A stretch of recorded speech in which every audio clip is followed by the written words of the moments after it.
عندنا الناس هنا دابا في المغرب كيلوموا العائله ديالهم اللي في اوروبا، كيقولوا لهم علاش ما تعدلوا شي كونترا لخوتكم، وعلاش ما تعدلوا لهم شي الفيزا، وخوتكم هنا عايشين في المغرب وما خدامينش، وراه علاش ما تطلعوهمشي معاكم لاوروبا.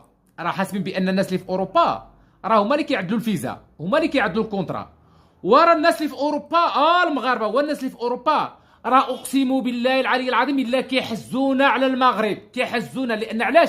هو طلع لاوروبا وراه ما كيعرفش ديك المعاناه اللي غادي يعاني بها في اوروبا، ما كاش يعرف بان اوروبا في هذيك الكورفي اللي كيضرب.